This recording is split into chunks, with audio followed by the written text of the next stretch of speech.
This video will be going through how to perform the overhead squat and also exercises and mobilisers and stretches to perform prior to the exercise and how to perform the correct technique of the overhead squat safely.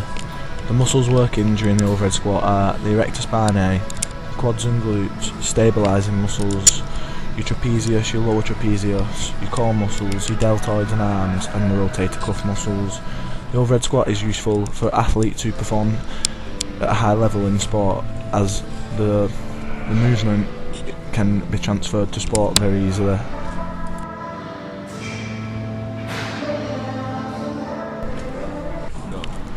So now I'm going to run you through some exercises that you could do for a warm-up before you do the overhead squat. A warm-up would definitely be important for such a complex movement like this, as so many body parts are working. So to start with, this is a stretch to stretch out the hips, the glutes and the quads, predominantly the quads. And it's to mobilise and increase the range of movement, but also to prepare the muscles in a similar position to how they are placed within the overhead squat, so increasing proprioception of the correct muscles in specific positions prior to the movement. So the thing what's the most important about this exercise is that the front leg is in the position that you would be in when you go down in the squat, and also keeping your spine in neutral as you would do whilst in the squat.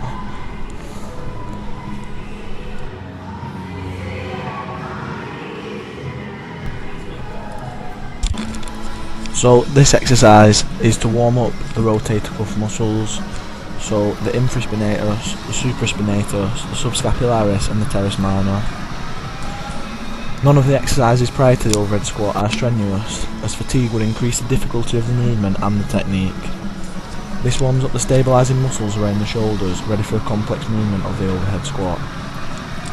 Rotator cuff stability is crucial when performing the overhead squat, as these muscles stabilise the whole of the shoulder and will help keep the bar and the shoulder in a stable position above the head whilst performing the squat.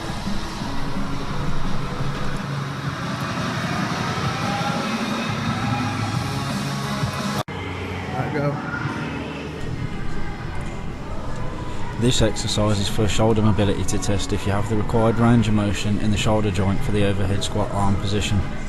As you can see, the legs and spine are placed in this way to replicate the position of the overhead squat, but also to prevent any movement of the body other than the shoulders to analyse shoulder mobility correctly. The shoulder mobility is said to be sufficient if the hands can touch the floor in this strict range of motion, as the arms can be placed above the head to hold the bar for the overhead squat.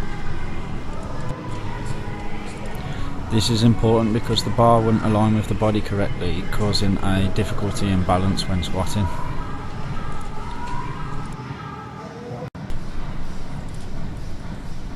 There are multiple different ways of setting the bar into position ready to perform an overhead squat. This is one way of raising the bar first from a starting position of a standard hold on the bar, with the bar hanging down in front of the legs with the hands pronated. The bar is then quickly flicked up using the shoulders and arms, but also for heavier weights a knee bend can be used to increase the ease of moving the bar up to the pressing position. The bar is then first pressed upward in front of the head before then pushing the bar back behind the head once it's above head height. A knee bend can also be used for this part of the movement as well, to assist in raising a heavier loaded bar. The easiest method of raising the bar above the head into the overhead squat starting position is to begin in a squat rack. This is quicker and easier as the bar is already at shoulder height to begin with, so the performer simply positions themselves under the bar with the bar resting on the shoulders on the trapezius muscles.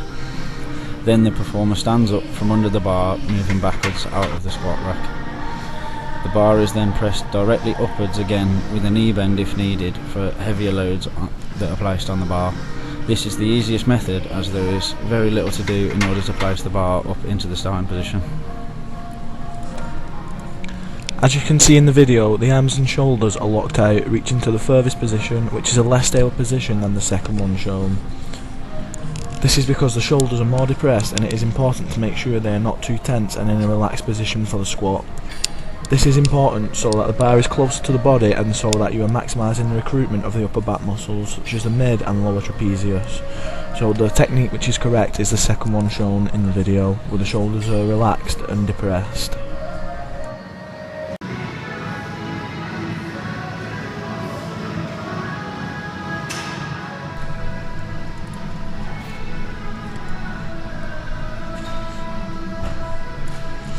So now we'll run you through the actual squat and key points.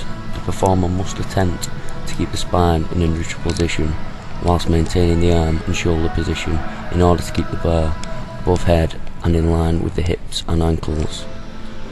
This must be done while the performer's legs bend to around a 90-degree angle in order to get sufficient depth in the squat movement. The bar, shoulders, hip and ankles should be kept relatively aligned for the correct balance and motion of the exercise. Keep a neutral spine throughout the movement in order to prevent injury. Generate as much force as possible and not put all the pressure on the spine.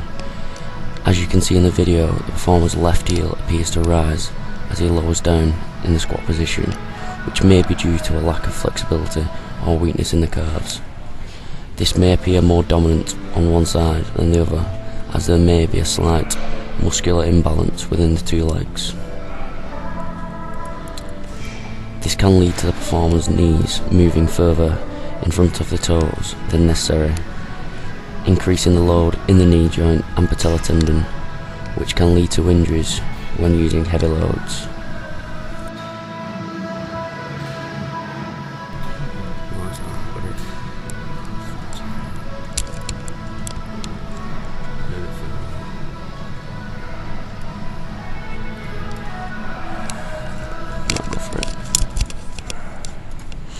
Incorporating the correct warm-up exercises alongside the correct technique, the overhead squat can be a great asset in any training program, especially in the training program of athletes.